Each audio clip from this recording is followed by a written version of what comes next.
Yeah, it's back. It's time. It's go time again. It's like I was just here yesterday.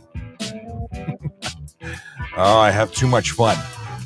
I do. I have too much fun. I love what I do. Oh, Instagram camera moved. Here we go. We're fixing it. And we're stable. Sort of. Depends on who you ask. Okay, moving. I can leave that one there. A little bit of a corner of a camera. You can see my iPhone here. That's the Instagram iPhone. May 2nd. It's almost like the days are speeding up. Have you ever noticed how long it takes for 1 year to pass? At least when you're a kid, it was forever, right? When's my birthday? When am I going to do something? When can we go on vacation? And now, as a grown person, I was going to say mature, but I'm grown. I'm not always mature. The days, they fly by, the weeks, the months, the years. You blink and it's gone. So appreciate the people in your life. Let them know how much you love them. Enjoy every day. Find something good. Find something that makes you happy. I'm happy right here, and I'm happy at home, and I love my family, and I think they like me too. So it's a good thing. But yeah, just I don't normally talk about stuff like that, but I was compelled to. I just had happy thoughts. We are doing this Ask a Traffic Cop thing. We do it Monday to Friday from 10 to 11, sometimes longer. Tomorrow might be one of those longer days. We'll see I haven't heard from Jerry Agar and his team yet, but we might be going live with them tomorrow. So that's a thing.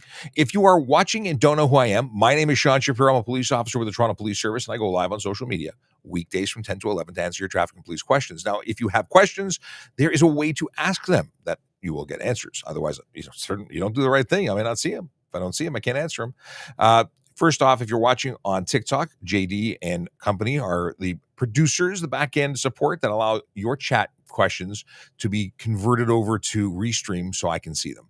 If you're on YouTube, Twitch, LinkedIn, or Facebook, I just see them. You put a comment in and kaboom, it's on my screen. If you are watching on Instagram, yes, yeah, you're a separate phone right there in front of me. Use the question mark in the bubble. That's the Q&A section, and that will ensure that I see it. I see Eder, who has a question about maximum speed, and that's a good question. Maybe we'll kick off with your question because you very specifically want to know how much you can drive on the highway because nobody drives 100 kilometers an hour. So we'll get to you in just 1 second. Just a good morning to Nick and Zombie and B-Man and Kev B, and of course everyone else. Oh, Team Shallow, who just jumped into with a good morning, Sean. And yeah, okay. Anything else? Okay, one little piece of stuff that needs to happen. It's a piece of stuff. Is that fluff? No, it's a piece of stuff. I don't know. Today, Vision Zero Enforcement Team. And I talk about Vision Zero Enforcement Team almost every time. I say almost because occasionally I forget. But they are a magical group of people who made an amazing goodbye party for a retiring member. And they know how to cater, let me tell you. That was last week, but I'm still enjoying the after. It was just such a good time to be with friends and send off Willie, who is retiring or is it finished? Is it officially? Is he gone? I think he's still got the rest of the week.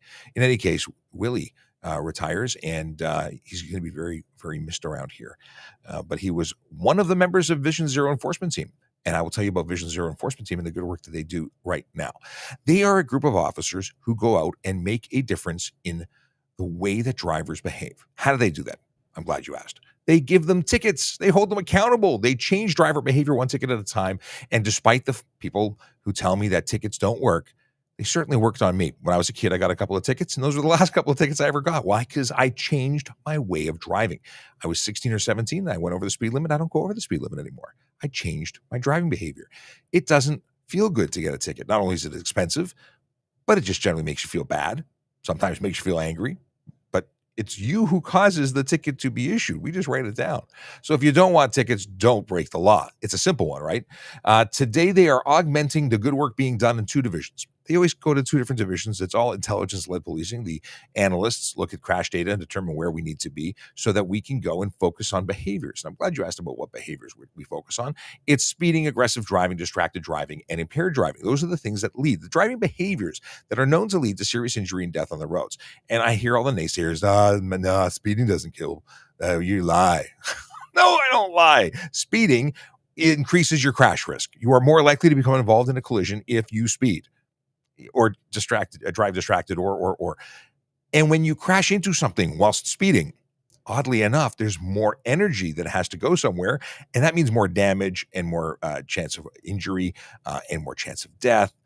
There's just no good that comes from speeding. You don't even get anywhere faster. Yes, I know, technically speaking, if you increase your speed over a period of time, you will go faster. But the reality is, more often than not, your drive isn't long enough to see any kind of real lasting results. You save a few minutes, and people argue that too. Well, too bad. You are wrong if you think you get there that much faster.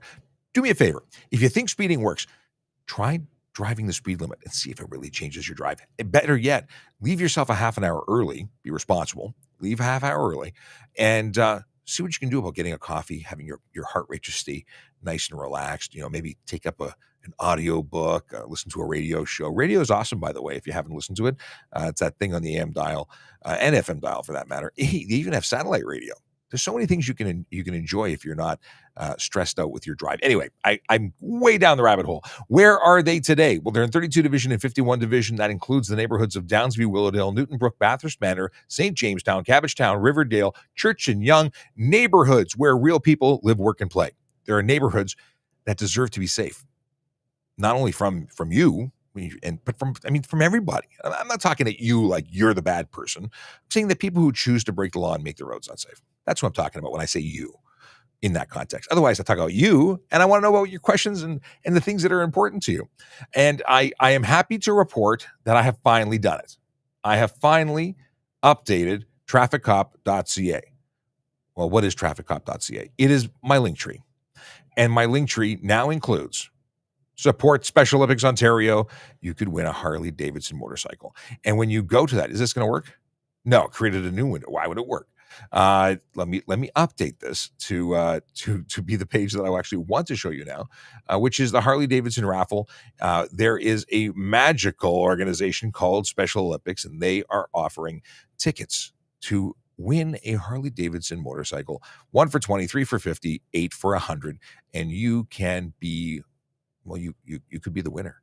And I know people who have won. Well, I met a number of the winners, but a friend of mine, a friend of yours possibly, won a Harley Davidson, and it's a wonderful, wonderful thing to win something.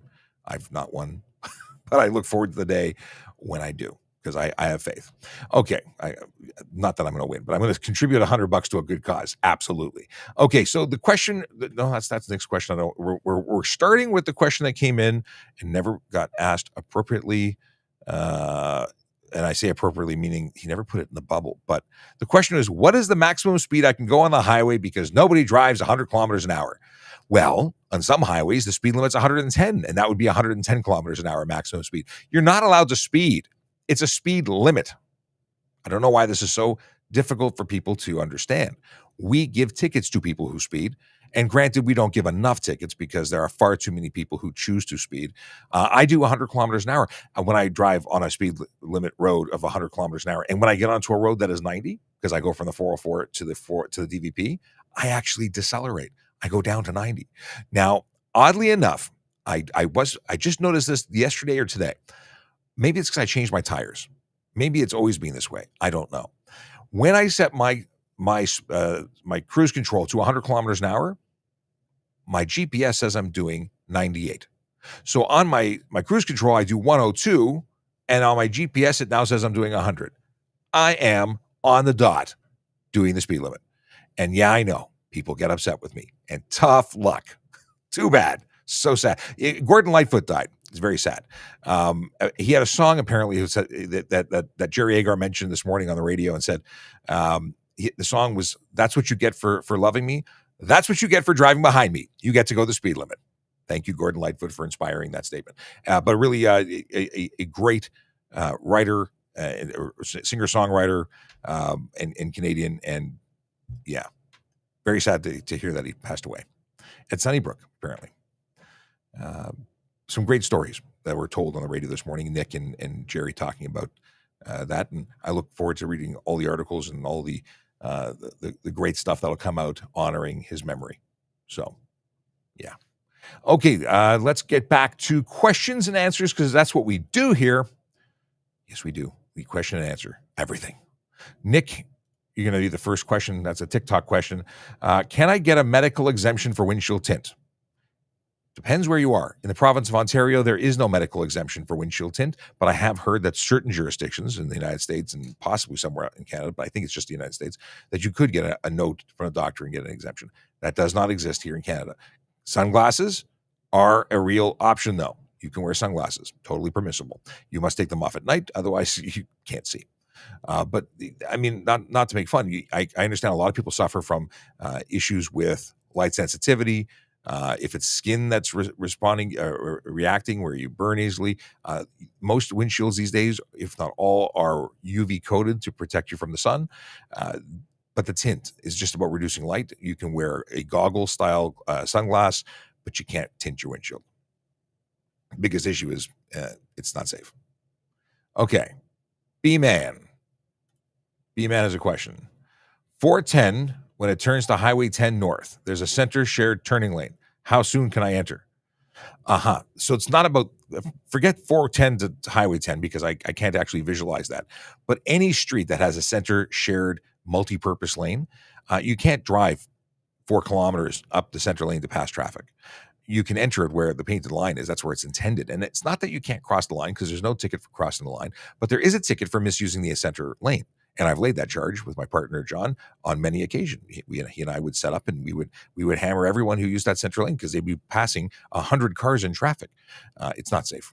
So it could be careless driving, could be a number of things, but there is specifically a charge for misusing or that center lane. However, the wording specifically doesn't. It escapes me at the moment.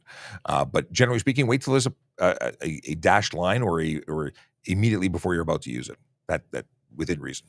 What's reasonable? 100 meters, maybe? I don't think there's a specified distance, but if you're using it to cut past everybody, it's a problem. Young Shiner. Can I go 120 in the left lane?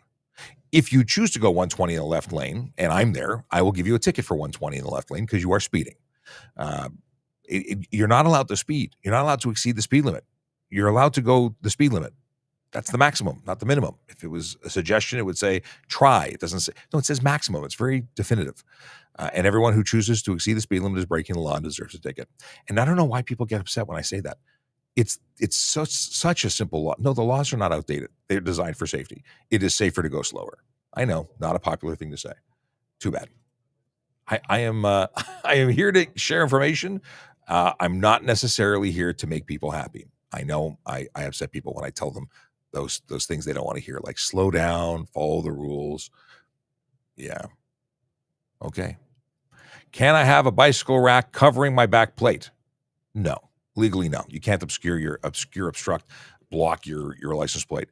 And I'm aware that certain police vehicles have these things, and I've said it loud. It's not good. It's not lawful.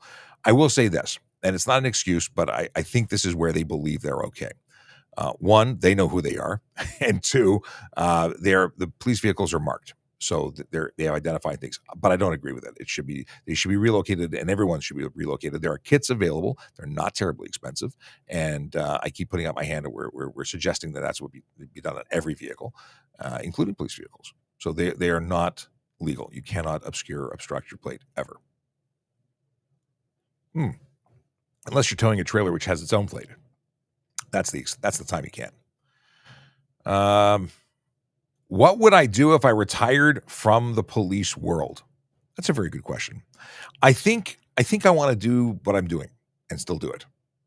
I think I want to go into television, media, radio.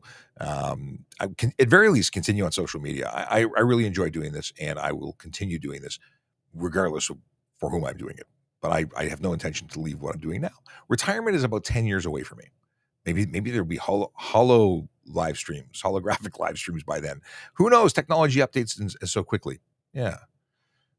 Good morning from my wife. Leo wife is watching. Good morning. Hope you are doing well. I hope it's not raining. Is it raining by us? In any case, good morning to my wife. I love you. And now she's upset that I made her embarrassed. Okay, I have a psychic connection with my wife. I know when I say certain things, I upset her or embarrass her. So yeah, okay. Sorry, honey. If my name is misspelled on a ticket, can I dispute it?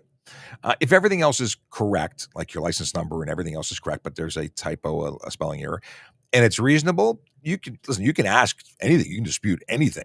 If everything else is correct, they will likely amend it in court. Things happen. If it's the right license number, if it's you, there's no question that it was actually you. It was an error. Yeah, it's not a big deal.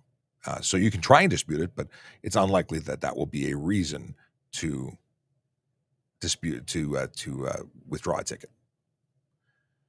Let's see here. Oh, I skipped down a whole bunch of stuff. Okay, scrolling back. Chase was hoping to have. Oh, very cool. I'm glad you brought that up. I'm looking forward to informing the good sergeant of this. We were discussing yesterday license plates and having multiple license plates. Sergeant Campbell has for a long time talked about the fact that it is unlawful here to drive with no plates, and it's simply that of discretion that allows us not to lay the charge. And he sold it; it was good. But Chase looked it up and says there is a specific regulation that doesn't apply to residents of other provinces who do not reside in the province for less than 6 months. So if you're visiting, then apparently you don't need a plate, regardless of discretion. So that's pretty good to know. I get you. I really just like Chase says here, there's an exemption written into law. I like the fact that the law is explicit, that it says maximums, minimums. I'm not a fan of laws that are just absent. So we talk about underglow. Now, underglow's not popular enough that they should put pen to paper, but I would love for them to say, underglow, thou shalt not have, and specify every element. I like it. I like the unnecessary slow driving. It's very ambiguous. It's very, well, you can't interfere with traffic unnecessarily so slow that no, it should say you can't go this fast. You can go this fast or this slow, and anything outside of that is illegal and give tickets. It's very easy. They leave a lot of options for interpretation. Okay. And yes, Chase, it totally counts on the TikTok board somewhere. Tick on the board. Very good. Let's see here. Let's see what this says. Do automated speed enforcement school zone cameras work in both directions, and do they work only between 7 a.m. and 5 p.m. in Ontario? Well, every municipality runs their own. So it's going to completely depend on what they've set theirs to. My understanding, especially for the city of Toronto, is that they run 24 hours a day. And I am under the impression they only catch your rear plate, but I don't know that for certain. We don't run that program. It is run by the city of Toronto Automated Enforcement Group. I think team, maybe the team. If you go to if you go to trafficcop.ca and actually have a look at our podcast listing, the last podcast of last year's session was actually, I think it was the last one. Anyway, I did a podcast with them for TPS Traffic Jam, and two of the folks from the team came and spoke about that. I don't know if they covered front versus back plate or both directions. So I think it's as you pass it. I don't think it's as you drive up to it, but I could be wrong. And 24/7, yeah. But check out the episode. It was a good episode. I like the episode. And that question could be different for different municipalities too. Different systems in place, different, color camera. I don't know. What's this question? This question says, is it mandatory to go to college for policing? So recently there was an announcement that it would not be mandatory for post-secondary, college, university. Is it a good idea? Sure. Anything that makes you a good candidate in a competitive process is good. But is it mandatory? No. And it wasn't mandatory when I applied. For the longest time, it wasn't mandatory. I think they added it in some places, made it mandatory for their services. Toronto, I think, had it for a year or two, maybe less, maybe more. And it was removed long before the announcement. When I applied, I applied with a grade 12. I had lots of life experience. I'd been working for the service. I was a supervisor for the service in courts, but I didn't have a university degree. I had some courses, but not a completed degree and or diploma. And I continued education afterwards. After I became a police, was I a police officer then? Yeah, I think I was a police officer when I did the diploma. Of course I was married, so I did it. I was already a copper. So I did stuff after, and you can do that. You can continue education. There's accelerated programs. There's lots of options. But no college, no post-secondary requirement, still good, but not a requirement. And then you don't have to pay out of pocket the $15,000 to go to the Ontario Police College. The police college is mandatory. You have to attend and you have to pass. Okay. What we got next? Umar, question. What is this question? Did I pick the right one? No, that's not the right one. We'll come back to this one. First, I want to get the one that I was starting to answer. But everything moved on me. This is the one. I've seen motorcycles park in alleyways, sidewalks, nooks and corners of the city. Is that illegal? Yeah, it depends on if there's permits. You cannot park on sidewalks. You cannot park on well, alleyways. Depends on what's posted. I mean, there's going to be signs dictating what the bylaw is for that. I don't see an errand close by, so I can't speak to the alleyway thing. I think it's based on signs. If there's posted signs, you can't do it, and you can't, of course, obstruct laneways. So blocking one would be bad. Nooks and corners, yeah, I don't know how that wording translates to law, but generally speaking, it needs to be legal parking. A place you can park your cars, where you can park your motorcycle, although there is legal street parking, free legal street parking in the city of Toronto. It's going to be different for every jurisdiction. Are there any plans for implementing more speed cameras in Ontario? Literally nobody does the limit. Arthur, you and I, we can be friends. I'd like to see speed cameras on every single highway and street because I am sick of people speeding. I'm sick of the unnecessary loss of life. I think we should have automated enforcement because we don't have enough police officers to do the kind of enforcement necessary to change driver behavior when it comes to speed. We can catch the high flyers, the extreme ones, but the people who are just don't care about the law and just speed, yeah, it's going to take significant consequences, or at least risk of consequences, to really motivate people to do the right thing. I will admit that it is hard to drive the speed limit when everyone is whizzing by you. It's hard because there's anxiety. People, they're worried about offending people. Oh no, this person's, upset with me. They're honking. Everyone will have to just figure it out. I've noticed that as I do my drive to work every day, I don't know if it's just me or people, or maybe I'm starting a movement, and people are slowing down. There's more people that are just hanging out behind me, and the occasional person does the big pass to the left or right, and that's unsafe. But they're being unsafe. I'm not being unsafe. People argue, you're in the way. No, the person speeding is causing the problem. And the more of us who just sort of take back our roads by way of doing the right thing, we're going to make it safer for everybody. Maybe some people will have to learn how to leave early. They'll have to put their t-shirt, out, lay out their clothes the night before, so they don't have to waste time in the morning picking out their socks to match their drawers. But yeah, they'll figure it out, and then we'll be safer for it. That's what I'm hoping for. The folks that watch this are all, you're going out and doing things every day, and whether you like it or not, or when you realize it, you're probably changing your behavior a little bit based on things we talk about on the show, which is awesome. That's why we're here, not to program you, not to take over program. That's what we're not programming you. We're just discussing things, and hopefully you guys are on board with what we're talking about, what I'm talking about. Charge for cutting across median grass to the other way to avoid a traffic jam. Jake here wants to know. So there's a bunch of different charges that could apply. Careless driving, I think one conversation was failed to drive in marked lane was a charge that a retired OPP officer suggested is what they would have laid back in the day before they retired. That's no longer on the books. But they failed to unsafe move. That could possibly work. Hey Tracy, just noticed you in the corner of my eye there. Yeah, that's the deal. There's a bunch of charges. It depends on the totality of what we're seeing, but it's definitely not legal. Okay. What is the law where motorcycle is weaving in and out of traffic about 10 times within 30 seconds? Weaving in and out, like actively passing, actively all over the road. That's that.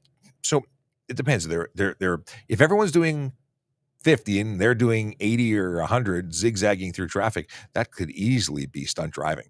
And that's stunt driving, criminal dangerous driving, or careless driving are all options in that scenario. You can't drive like a maniac when you're on a bike. I mean, people do it, and then they either get hurt somebody else, or get stopped, and hopefully that changes their behavior. But there's a lot of we call them squids, the folks that are driving recklessly on motorcycles. It's not a good term. If they wear it in pride, it's wrong. They shouldn't be. I'm a motorcycle rider. I've been riding since I was 16. I'm a proud motor squad member who, although not currently on a motorcycle, I'm all about safe riding. It's the best thing in the world to be on a motorcycle and to enjoy. But when you're part of the group that makes it less tolerable, makes people angry at motorcyclists, you're making it unsafe for everybody, because suddenly people harbor this resentment against all those on two wheels. It's really just because of idiots, and not just squids. There's idiots on all types of motorcycles that give the riding community a bad name, just like bicycles. There's a lot of great people who ride bicycles, but then there's a bunch of morons on bicycles, and they make it bad for everybody. And I want to include them because I know the bicycling community listens to these podcasts afterwards to see if I say anything bad about bicycles. And I'm calling you out, but I'm making fun of. They're my. I don't know if they're frenemies or friends, but they review, and then 36 minutes he said something about bicycles. So I expect a footnote, or I'll be disappointed. But I talk about a lot of things, and I know that I don't always say things that each community or group wants to hear, because sometimes I call them out for things or say things that they don't agree with. And so be it. I have a different opinion than others. And that's why we're all awesome in our own little way. And we have conversations. I'm yet to be convinced that an Idaho stop is safe, despite the fact that everyone says. But does anyone know what an Idaho stop is? It's apparently it is what they call a yield, where a cyclist gets to yield at a stop sign instead of stop at a stop sign. And I understand that in some communities and some places it could be safe. It's not something that's safe for here. But we'll see when the lawmakers change the laws. If they do it, then so be it. And if they don't, then I think we'll have a safer road. Okay.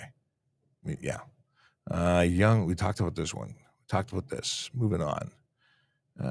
Scrolling. Hey, while I'm scrolling, let me remind you that we are currently hiring. We are looking for people who want to make a positive change, a positive contribution to their community. They want to go and help others, serve, and it really is a life of service. People say, "Oh, well, it's a great job, and you get to use flashing lights and drive fast," but you actually give up a lot. It's not a job you do because there's nothing else to do, or gee whiz, it looks like fun. It is something that is like I said, it's service. It's giving of yourself, because you are actually going to give up birthdays and opportunities to spend time with your family, and that takes a toll. And not to mention the fact that you may go to work one day and never come home. There is the chance that you could give your life, the ultimate sacrifice, in the line of duty. And I've lost friends in the line, or at work. I've had a friend murdered. It's there's a lot to it. So I'm not saying go join the police because, hey, it's all perfect. There's a lot that goes into it. But we are looking for good people who want to do good work and help the community. Police constables, whether you are new and never have worked as a police constable, or a lateral hire, someone from another police service who wants to come to the big smoke. Special constable is what I started out as. I worked as a court officer. It was actually a position of court officer when I applied. Now it is special constable, and they do much more than simply turning a key and managing prisoners and courthouse security. There are now multifaceted. Is that the right word? They're multifaceted. They have many different talents and skills, and do help us out on divisional roles as well as in the courts. Parking enforcement officer, I think we understand what that is. We hire those. Communications operator, 911, call takers and dispatchers. You actually, I believe you have to do both in order to be able to truly be qualified as a comm operator. But it's a great job. Very special person who can do that. And then civilian roles, and I haven't looked at this week. Mind you, it's only Tuesday. Here are the jobs that are currently posted: intermediate technical analyst in repair services, senior analyst, payroll operations lead, logistics, can't speak today, logistics and equipment clerk at FIS, senior analyst, senior programmer, senior technical analyst in network and security infrastructure, legal counsel, solutions architect, and of course, communications operators there too. Those are jobs. So even if you don't want to be a police officer, you can still be one of us, join the family, help support us. Our civilians are the reason we can go out and do what we do. If not for them, we would be What would be? I don't know. What would be? Maybe firemen hanging out at the station. They make great pizza, by the way. I actually have no problem with firemen. I like them, and they do make great pizza. I have fireman friends. Calm down. Okay. We talked from Umar. Arthur has a question. Oh, we talked about that. Zan. Are you allowed to have color tint on the windshield like the new Jaguars? I haven't seen the new Jaguars. There are windshields that are factory made that have an element of tint embedded in the glass. They are colored glass. Those, I'm told, are legal because they came from factory that way. They already met the guidelines as is. You cannot add any film to those to change them. You can't take a regular AS1 glass windshield and change it to be anything but what it is. You cannot put film on it, period. That is color or reflective. Not allowed. I understand they already have UV qualities. I imagine that if it was perfectly clear and did not reflect and did not tint, then you could put additional UV protection on it, but it's not something that is that you probably need to do. So that is a good question. I am glad you asked it. We talked about this. Patrick Watson. I don't think I've read this before. I do landscaping and sometimes use my personal truck, and I have warning lights on my truck. What warning lights? We're talking about amber lights. You can have amber light strobes on your vehicle if you are parked as a vehicle that is, working. It's a working vehicle. You're parked on the. I don't know why you'd need it, but you can have ambers. There's nothing against them. We don't want you driving around with them. That would not be okay. You can't. Now you said landscaping. Snow removal is a different story. You can't have a blue light for snow removal unless you're contracted by the city that you have a contract for. So if you're a City of Toronto snowplow or doing stuff for them, then you could have a blue light. That's the only time. Okay. On an intersection, let's see here. On an intersection, if I'm turning left and the guy coming from the front is turning right of way, you're turning left. Yeah, they're not crossing over traffic. You both have an obligation to turn safely, but the person crossing the flow of traffic has a greater responsibility. Okay, bike stopped. What is this? Bike stopped at red light, foot on curb. Who has the right of way for right turn? The biker does not signal. That's Jacqueline Marie Murdoch asking the question on Instagram. You're side by side. They're not signaling, so you don't know if they're turning. It's a red light. So if you are able to make the right on red and you can make that safely while they're stopped there, then you can do that. If they're not making an indication that they're moving, you can assume that they're stopped. And hopefully they make a very clear indication that they're going to do anything else. But you don't have to wait until they pass you if you're all stopped. And I don't know what the foot on the curb element is of it. If there's something, that's hidden secret squirrel in that question, please let me know, because I'm not picking up what you're putting down. And I'm assuming you mean bicycle, not a biker. Like biker usually suggests motorcyclist, but let me know. Let me know what you're asking. If e-scooters are illegal in Toronto, how can the city of Oshawa rent them out? I will clarify. If e-scooters are illegal in Toronto, how can the city of Oshawa rent them out? Because illegal in Toronto does not mean illegal in Oshawa. They are different cities. Oshawa is actually not Toronto. And if they've chosen to have a rental system, they're entitled. Each municipality has to opt into the pilot. And e-kick scooters is what we're talking about, specifically e-kick scooters. Mississauga, they're legal there. They can have rental systems if they want. That's up to them. But the city of Toronto has chosen not to allow them in because they don't want the head injuries that come with them. The jurisdictions that have allowed e-kick scooters in have seen a tremendous increase in head injuries. Funny how that works. They're not necessarily a good and safe thing to have. We see them here all the time. Are they the number one focus of our enforcement campaigns or efforts? No. We have our hands pretty full with all the drivers doing stupid things on the road, and we don't get down to the e-kick scooters. Now, but is it against the law? Absolutely it is. And when we see them when they're going, 50, not only are they not e-kick scooters under the law, they are motor vehicles, and they are effectively motorcycles. They can be charged for all sorts of additional things, but primarily the fact that they're illegal and unplated and unlicensed and can't be on the road. They're prohibited. Okay. Oh, yes. Thank you for asking this. This is so CN Tower wants to know if we can clear the myth that we've all been told is having the lights in the car on really illegal. I grew up thinking it was. My mom said, turn off the lights or we're going to get pulled over. The police will stop us. Is it illegal in Ontario? Absolutely not. I did a video years ago on this on TikTok, and the number of people who stitched it was comical. The stitches were amazing. Like, my mom lied to me. It was earth shattering. So, absolutely, CN Tower, you are correct. It is not, or at least to dispel the myth, it is not illegal. Port City Poet wants to know, why can a transport truck be allowed to drive? What is this? Why can a transport truck be allowed to drive with all them lights on and we can't have underglow? Well, actually, at a certain vehicle size, they have to have marker lights to delineate, to show where the vehicle is, because you can picture in a dark night driving through an intersection where you see the cab, but you don't see the back of the trailer. It's a problem. Now, there is such a thing as too much, and it depends on how bright those lights are. And underglow is also not specifically illegal if installed properly, but it depends on what direction and what color you're shining light. So it's more complicated than what you've asked, and it depends. So it's possible to make an illegal truck with too many lights. It is absolutely possible to make illegal underglow, but it's also possible to have legal underglow.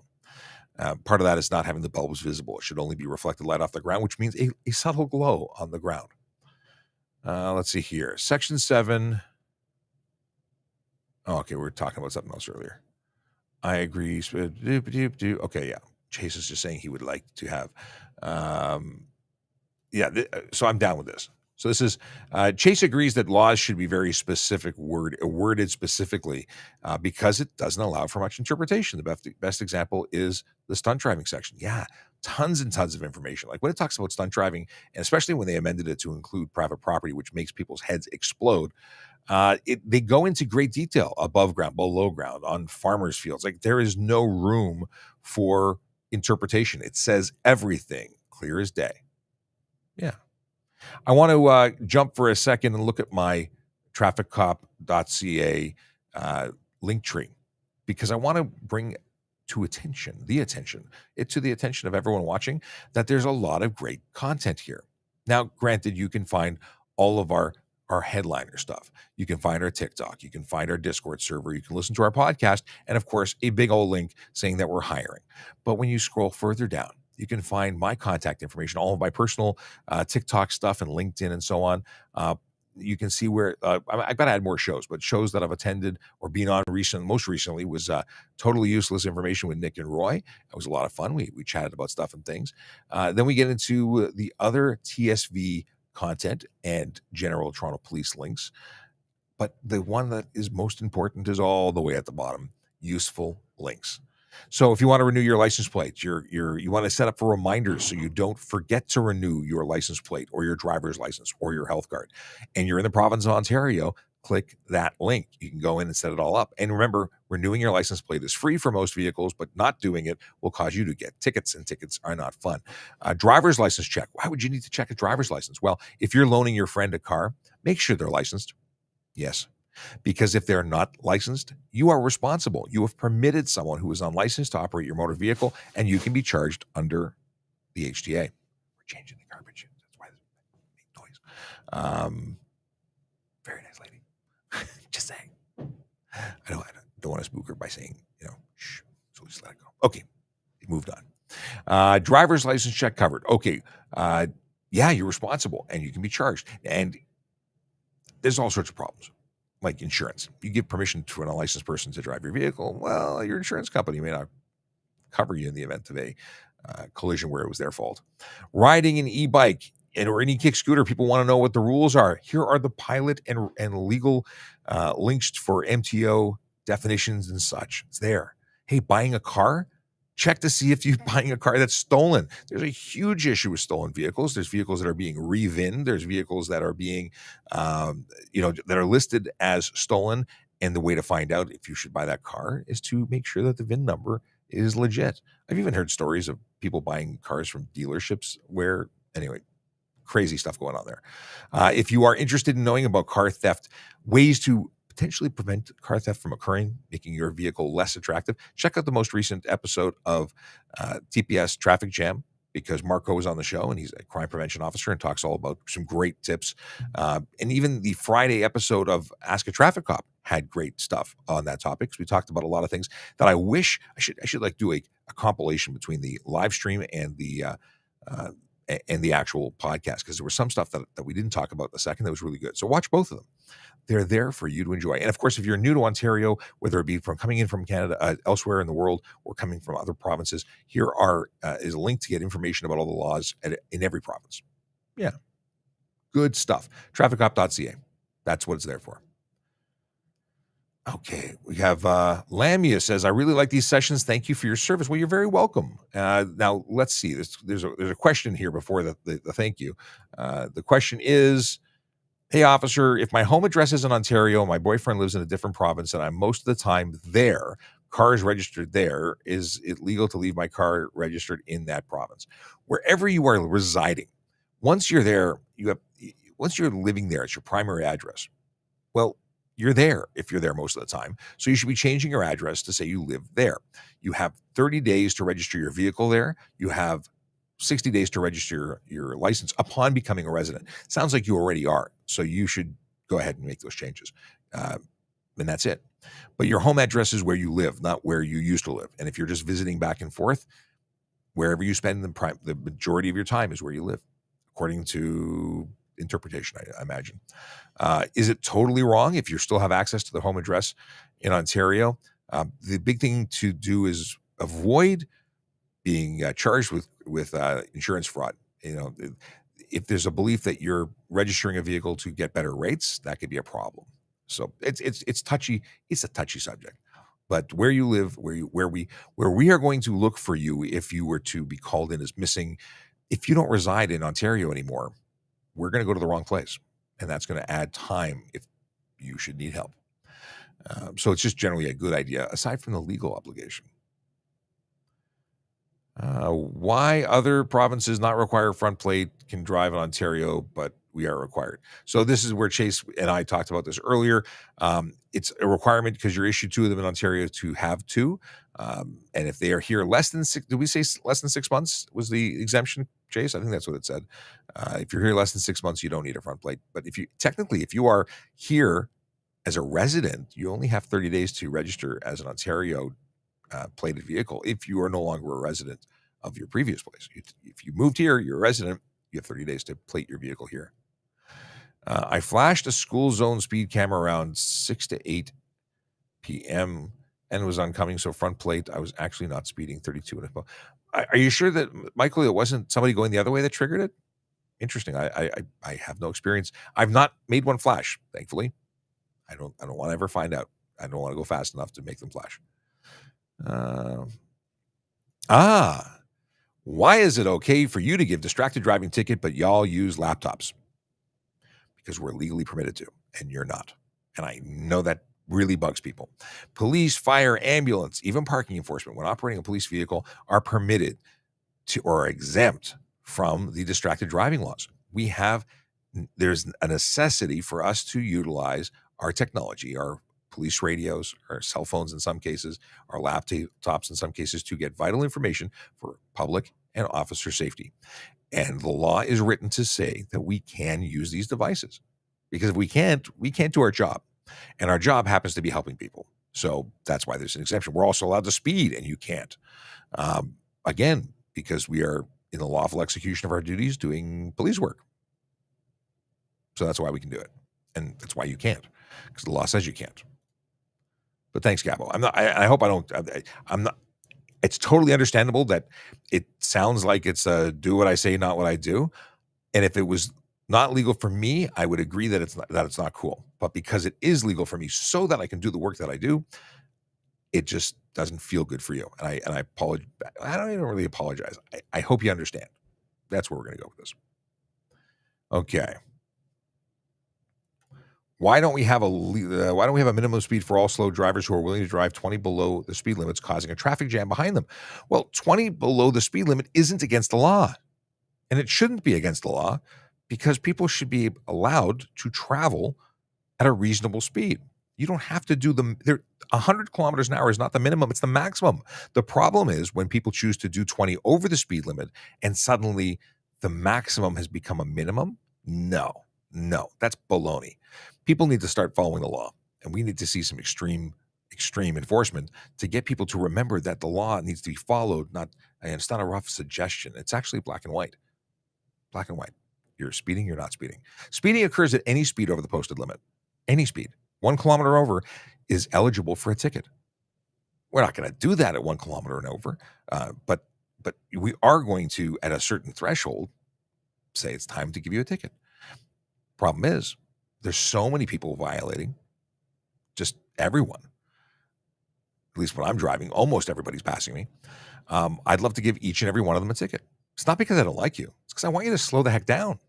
Yeah, people need to learn. And 20 kilometers below, just stay to the right. As long as you're not in the passing lane, 20 below is not a problem. I just found out I was doing 2 to 4 kilometers below the speed limit all the time. Woo! Can I still get a ticket for 2 or 3 kilometers over the ticket? Hey, I was just talking about that. You can technically be ticketed for that speed over the limit because you are speeding. However, I can tell you that the majority of police officers would not be issuing a ticket for that kind of speed. But it is a ticket. It would still impact your license. I just bought a car that came tinted. What's the legal limit? Okay. You bought a car new, it didn't come tinted. You tinted it, or the dealership tinted it to make it look cool. If you bought a used car that came with tint and it's too dark, have it removed. What is too dark? Well, I think any tint is pretty much too dark. There's a legal limit, and then there's a legal limit for the purposes of getting it certified. And that is very different than the legal limit for a police officer to enforce other sections of the HTA. So to be an unsafe vehicle, it has to be more than 30% light blockage, which means if less than 70% of the light gets through the window, it is illegal and it is unsafe, and we would pull your license plates and you would have to go and get it certified and get an application put in for new plates. If you're driving around and you're under the 30% limit, but I can't see you, I cannot identify you at night, at day, on cloudy days, whatever the case may be. If I look inside that car and I cannot see inside the vehicle because it's too dark, that is absolutely illegal. I would charge you for obscure interior of motor vehicle with tinted or reflective, with color or reflective coating. Yes, $110. And there's additionally a charge for obscuring a driver's view. If I believe that you can't see out of the window appropriately, there's a charge for that as well. So I wouldn't have tint on your windows because most windows come with some level of tint. So if you put more tint on it, you are likely over the limit. I like to suggest if you put your driver's license against the glass and you cannot make it out, it's too dark. But people say, I see fine. If you see fine, you have superpowers because tint restricts the amount of light. Your eyes actually use light in order to see. So if you can see perfectly with tint, you are doing some magical stuff, because what you see when there's no tint, you must be able to see this, the stars. I don't know. That wasn't a good line. Do you know what I mean? What did we do? We talked about that. Talked about this. We talked about this too.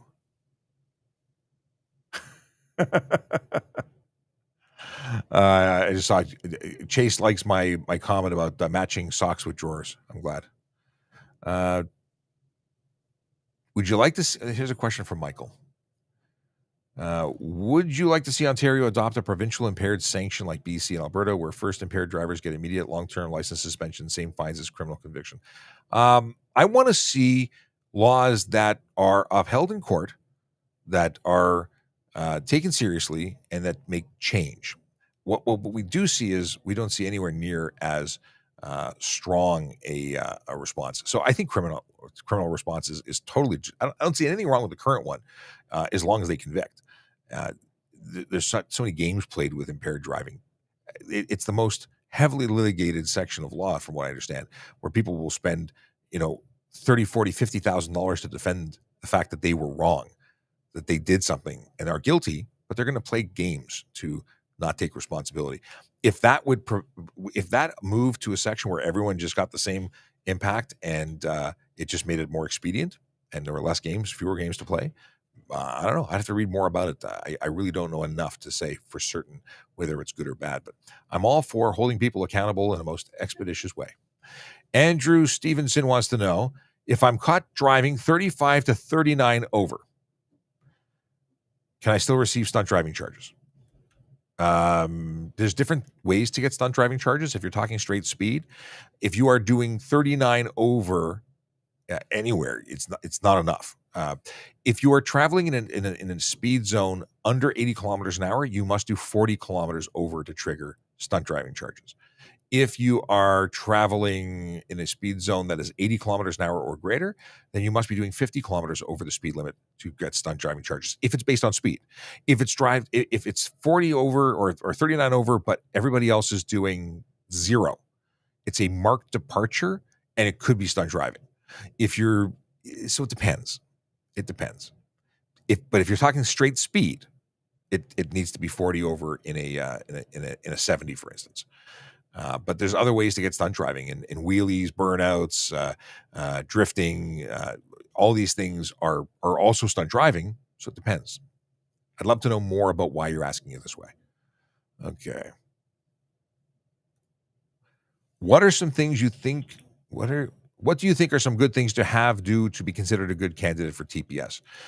This is an employment question, and I believe that volunteerism is key. I think it's huge. And I don't mean check a box because you showed up 3 times in a month to say you volunteered somewhere. I mean, truly committing yourself to helping the community is a good thing. It's a good thing because it's good for your soul, and it's also good for someone who's going to be giving of themselves as a police officer for an entire career, because that's all we do. I know people say, well, you guys just go for the free well, first of all, I pay for my coffee, but people were accusing me of taking free coffee, or police officers in general. That may have been a thing once upon a time. It is a rarity today, and I pay it forward. So if I receive a free coffee and they're insistent on giving it to me, then I buy the next person's coffee, or I put a donation in the can, whatever the case may be. Anyway, I digress. The whole being a good person, being committed to the community is huge. Continuing to improve yourself always is a good thing. Education, learn a language, never stop and never give up on learning. It's a lifetime thing, and it is a lifetime thing here on this job. Other things to be a good candidate. I don't know. Unique skills that make us a better police service because you bring new things to the table, I think is really good. But I don't know what else to tell you right now. I think that's it. May have to circle back if that something pops into my head. Can you get demerit points on your license if you run a red light on a bike? If you're not driving a motor vehicle, you should not be getting demerit points on your license, because a license is not a required, is not a requirement of a bicycle. So if you get a ticket and you provide your license as your identification, which you can do, it's not required, but you can do it. Makes life a lot easier. We'll fill it out, and then we'll tick a box that says not a motor vehicle, and then the points don't get applied. And if they were accidentally applied, you can apply to have them removed because it's not appropriate.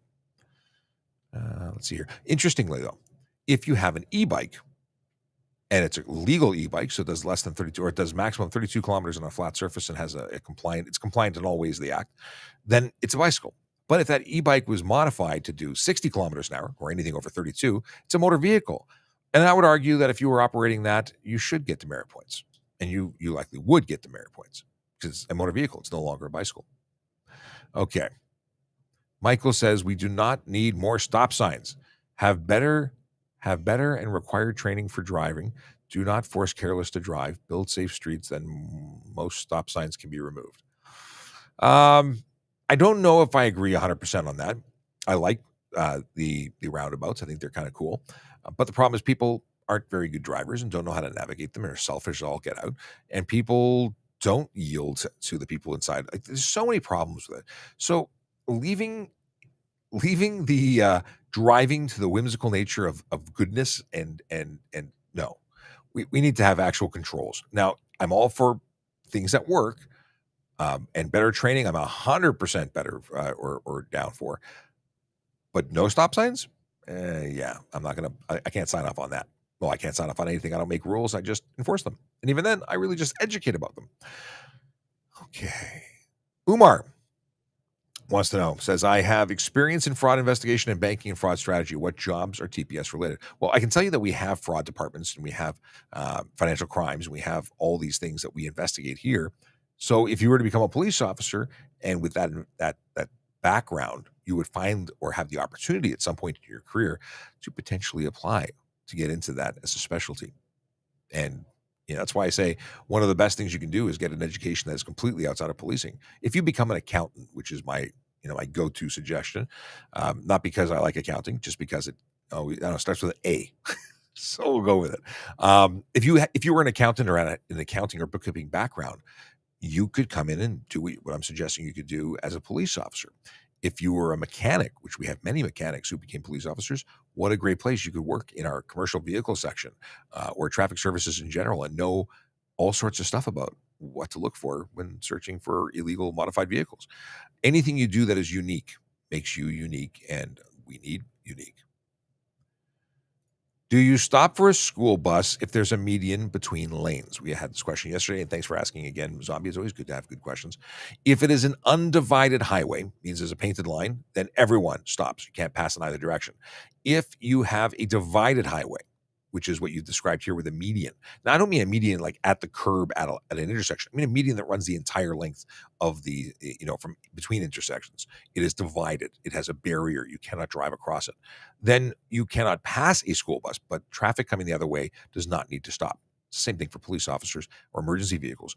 Everyone has to pull over when an ambulance, fire, or police vehicle has its lights activated and siren going in an undivided, where the different directions of travel are divided only by painted line. Everybody's got to pull over.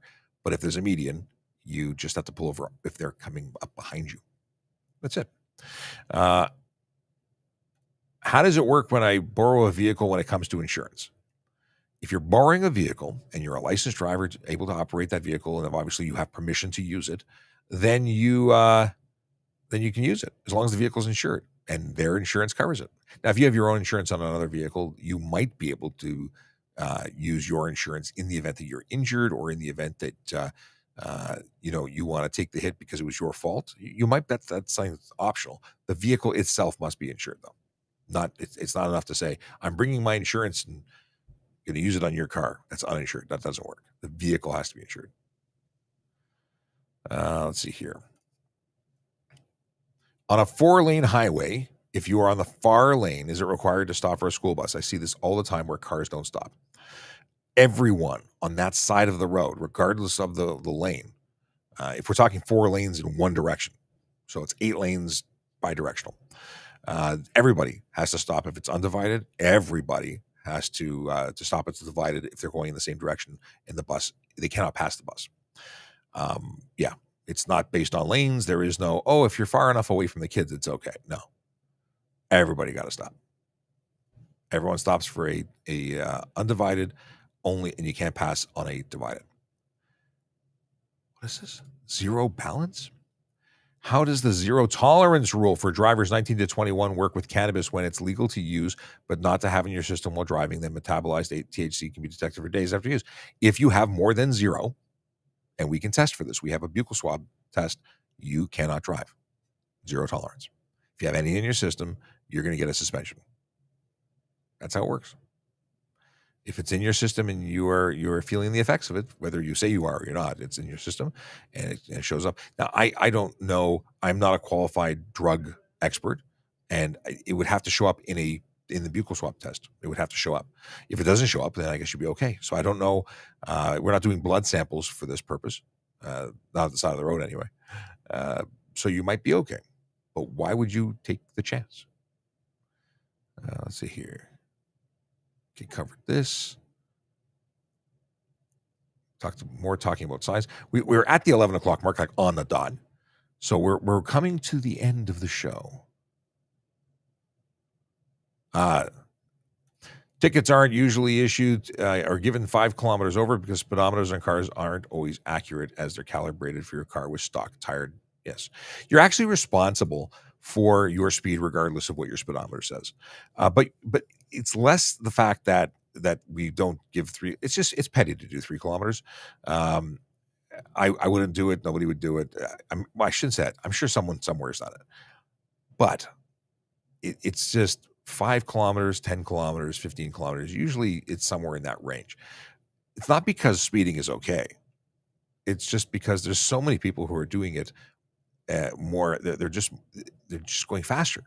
So if I want to write a ticket, I want to write the ticket to the fastest person there. So if I'm looking down the road, whoever the fastest person is, who's getting it, and if the only person down the road is doing 10 over, then I'm going to pull you over. And even if I don't issue you a ticket, I'm probably going to issue a warning. So some action will take. But, doing 10 over, can I give you a warning? Yeah, I feel comfortable giving you a warning. 15 over, I'm giving you a ticket. 16 over, 17, 25, everything, I'm giving you a ticket. The Grinch says volunteering is huge for recruitment. 5 years with the youth cadet program expired. The Grinch, how old are you? Because if you're looking to apply to the auxiliary program and you're of age to become a police officer, apply to become a police officer. I started as an auxiliary. I love the program, but you don't have to. This is the best time to apply to become a police officer. They're looking for people. They just made a $15,000 change where you don't have to take money out of your pocket and pay it back. $15,000 bonus. Take advantage of that. If you qualify to pass to become an auxiliary, you are likely old enough and qualified for police officer. Just do it. You can finish school later. I know that's not a popular thing to say. Your mom will get upset at me if you're young enough to have this conversation about whether your mom is, going to be upset with you. But now is the time.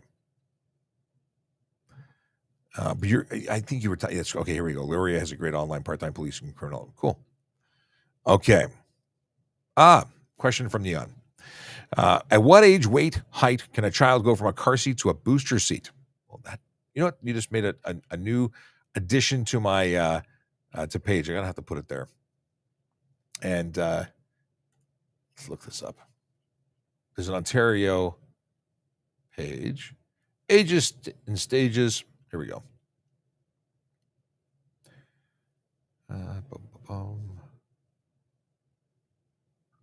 want to go to booster? Is that what it was? Booster seats.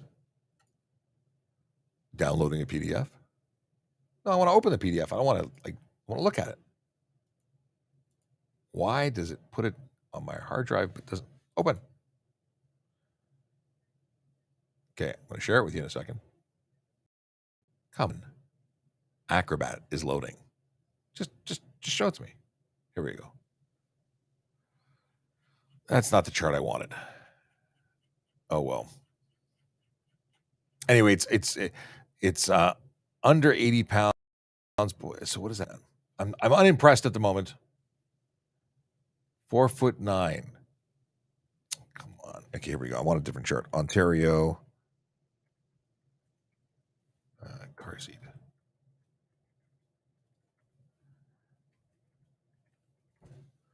Let's see what comes back. Choosing a car seat. Hey, look, like I've been to this link before. It's already it knows me. Okay, here we go. Choosing a child car seat. Here's the deal. So 9 to 18 or 20 to 40 pounds. I was going to guess that, but I didn't because I didn't do it right. I was thinking booster seat. So forward facing from 20 to 40 and then 40 to 80 is booster seat. A child should be in a booster seat as long as possible. And in fact, you look at this and it says, rear facing child car seat up to 20 pounds. And forward facing child car seat or rear facing child car seat. Yeah, that rear facing child car seat, it's actually the one that doctors prefer, rear facing to 4 years old if you can, ideally.